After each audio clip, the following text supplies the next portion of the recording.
You fool! Warren is dead.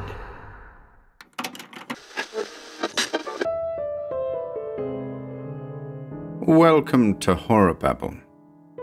I'm back with a bit of E.F. Benson today. Another story from Benson's 1912 collection, The Room in the Tower, The Terror by Night. Some people call them ghosts, some conjuring tricks, and some nonsense. I hope you enjoy this one.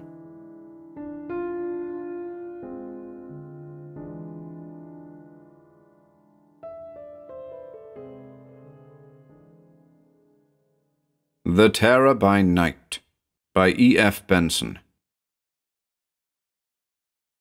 The transference of emotion is a phenomenon so common, so constantly witnessed, that mankind in general have long ceased to be conscious of its existence, as a thing worth our wonder or consideration, regarding it as being as natural and commonplace as the transference of things that act by the ascertained laws of matter. Nobody, for instance, is surprised if, when the room is too hot, the opening of a window causes the cold, fresh air of outside to be transferred into the room, and in the same way no one is surprised when into the same room, perhaps, which we will imagine as being peopled with dull and gloomy persons, there enters someone of fresh and sunny mind, who instantly brings into the stuffy mental atmosphere a change analogous to that of the opened windows. Exactly how this infection is conveyed, we do not know.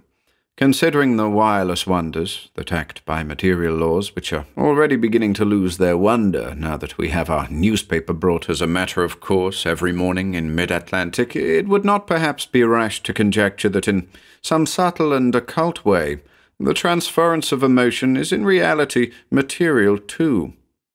Certainly, to take another instance, the sight of definitely material things like writing on a page conveys emotion apparently direct to our minds, as when our pleasure or pity is stirred by a book, and it is therefore possible that mind may act on mind by means as material as that. Occasionally, however, we come across phenomena which, though they may easily be as material as any of these things, are rarer, and therefore more astounding.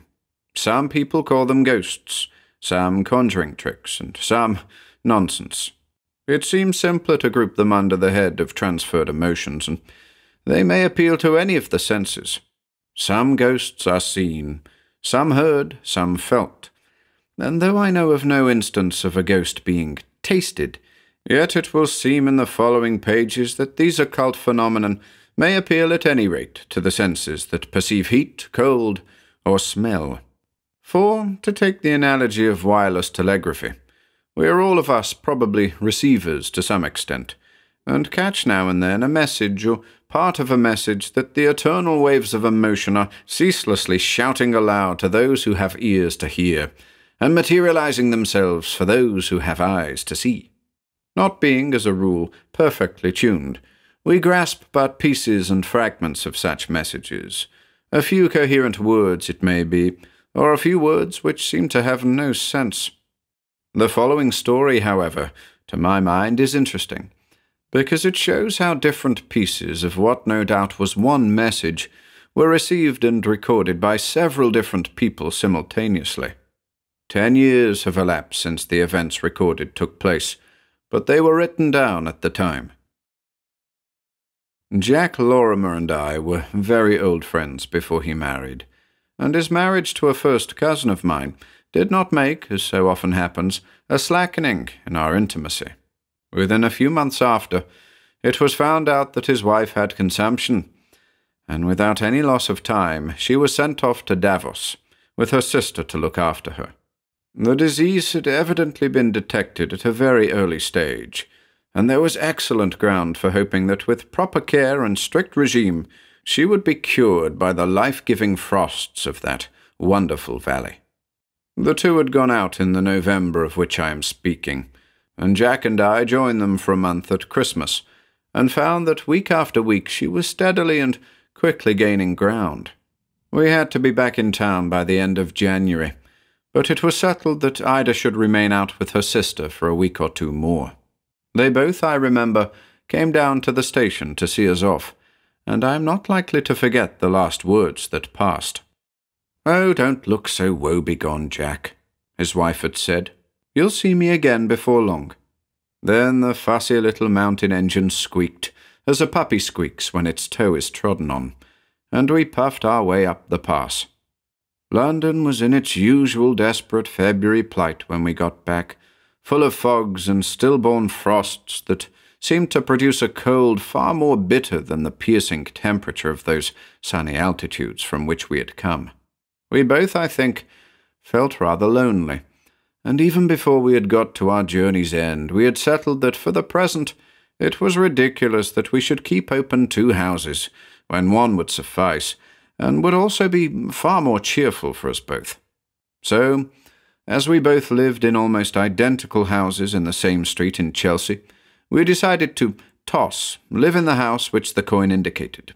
Heads mine, tails his, share expenses, attempt to let the other house, and, if successful, share the proceeds. A French 5-franc piece of the Second Empire told us it was heads. We had been back some 10 days, receiving every day the most excellent accounts from Davos, when, first on him, then on me, there descended like some tropical storm a feeling of indefinable fear. Very possibly this sense of apprehension, for there is nothing in the world so virulently infectious, reached me through him. On the other hand, both these attacks of vague foreboding may have come from the same source, but it is true that it did not attack me till he spoke of it, so the possibility perhaps inclines to my having caught it from him. He spoke of it first, I remember, one evening when we had met for a good-night talk, after having come back from separate houses where we had dined. "I've felt most awfully down all day," he said, "and just after receiving this splendid account from Daisy, I can't think what is the matter."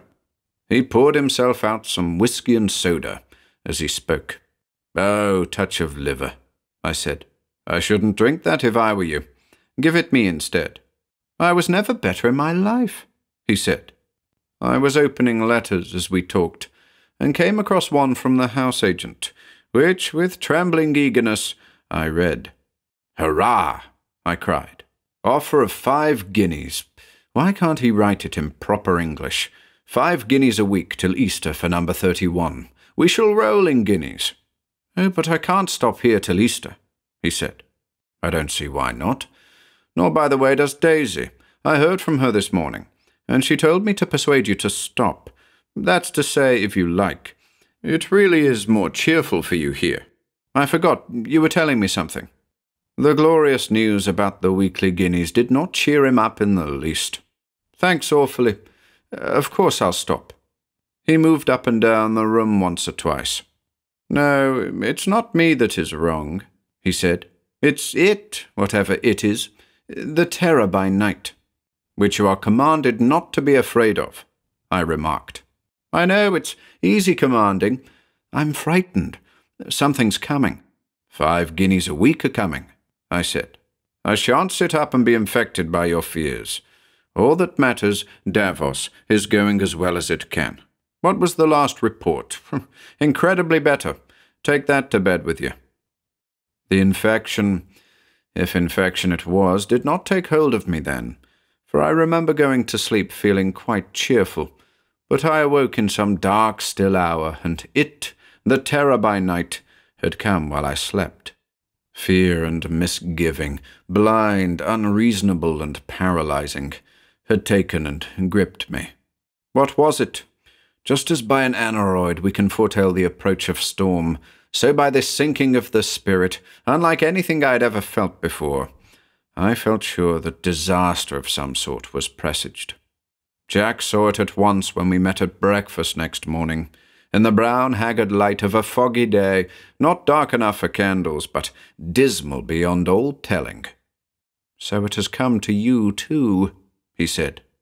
And I had not even the fighting power left to tell him that I was merely slightly unwell.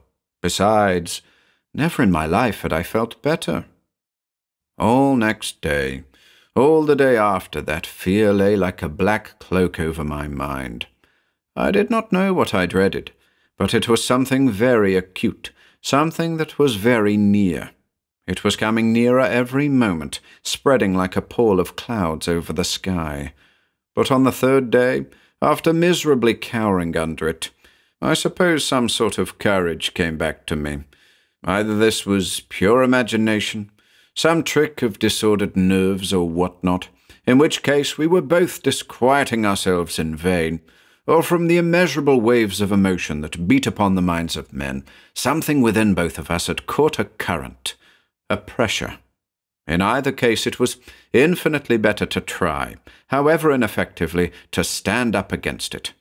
For these 2 days I had neither worked nor played. I had only shrunk and shuddered. I planned for myself a busy day, with diversion for us both in the evening. "We will dine early," I said, "and go to the man from Blankley's. I have already asked Philip to come, and he is coming, and I have telephoned for tickets. Dinner at 7.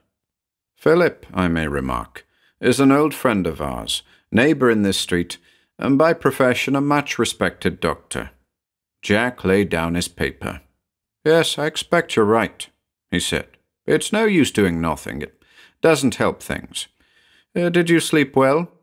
"Yes, beautifully," I said rather snappishly, for I was all on edge with the added burden of an almost sleepless night. "I wish I had," said he. This would not do at all. "We have got to play up," I said. "Here are we, 2 strong and stalwart persons, with as much cause for satisfaction with life as any you can mention, letting ourselves behave like worms. Our fear may be over things imaginary, or over things that are real, but it's the fact of being afraid that is so despicable. There is nothing in the world to fear except fear. You know that as well as I do. Now, let's read our papers with interest. Which do you back, Mr. Druce or the Duke of Portland, or the Times Book Club?"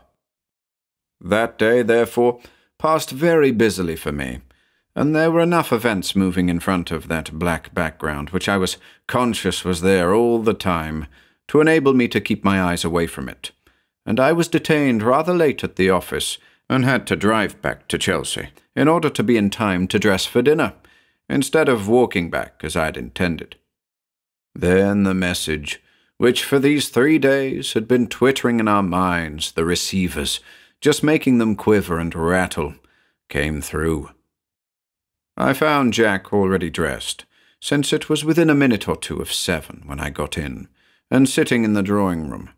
The day had been warm and muggy, but when I looked in on the way up to my room, it seemed to me to have grown suddenly and bitterly cold, not with the dampness of English frost, but with the clear and stinging exhilaration of such days as we had recently spent in Switzerland. Fire was laid in the grate, but not lit, and I went down on my knees on the hearthrug to light it. "Why, it's freezing in here," I said. "What donkeys servants are! It never occurs to them that you want fires in cold weather and no fires in hot weather." "Oh, for heaven's sake, don't light the fire," said he. "It's the warmest, muggiest evening I ever remember." I stared at him in astonishment. My hands were shaking with the cold. He saw this. "Why, you're shivering," he said. "Have you caught a chill? But as to the room being cold, let us look at the thermometer." There was one on the writing table. 65, he said. There was no disputing that, nor did I want to, for at that moment it suddenly struck us, dimly and distantly, that it was coming through. I felt it like some curious internal vibration.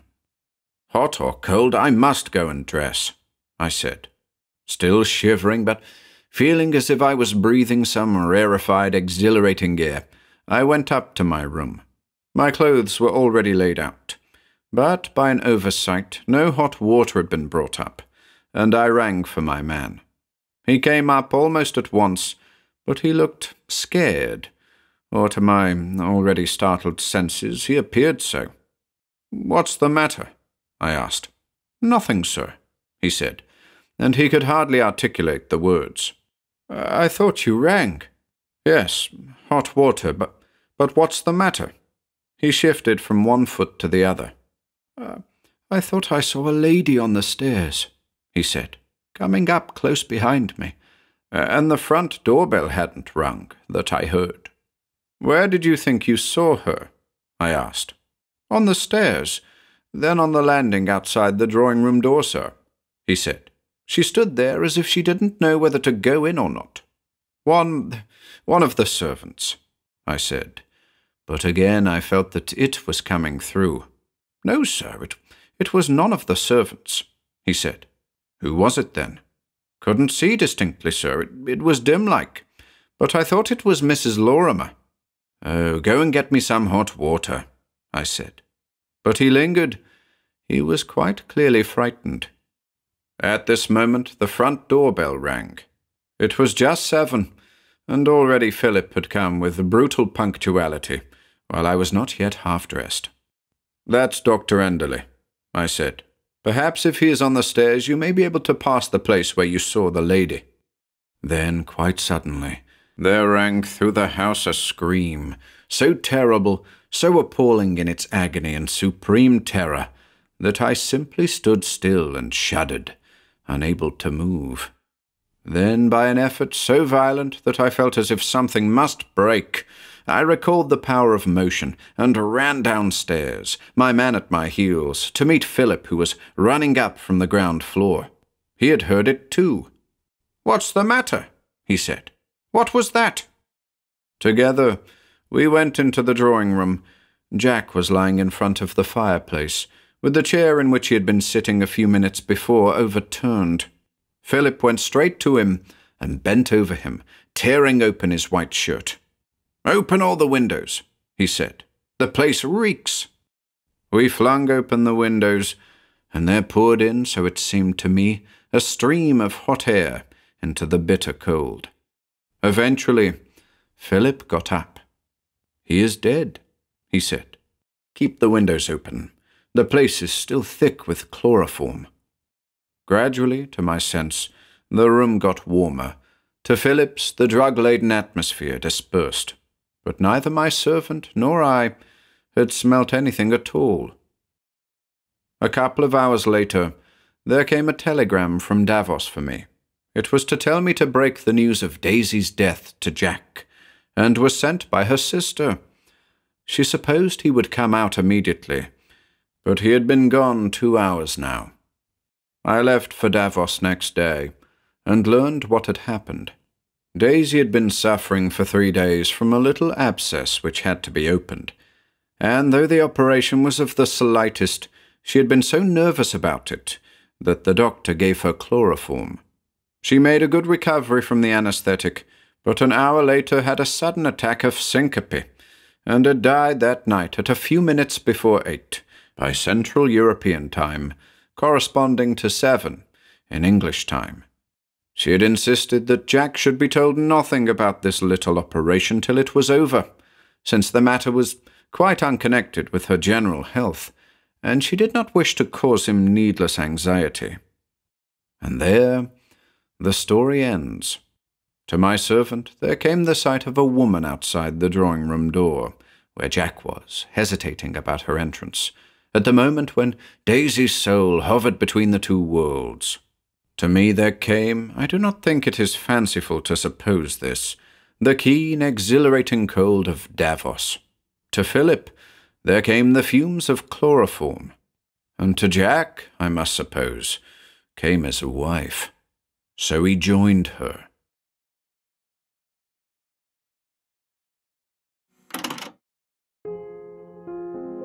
If you enjoyed listening today, be sure to subscribe to the channel by hitting the red subscribe button below. After doing so, click the bell icon next to the subscribe button to receive new content notifications. If you'd like to support our work and receive exclusive perks, consider becoming a channel member by clicking the join button below. To support us in other ways, see the video description for links to our Bandcamp and Patreon pages, our merch store over at Teespring, and further information relating to our releases on Audible, iTunes, and Spotify. And until next time,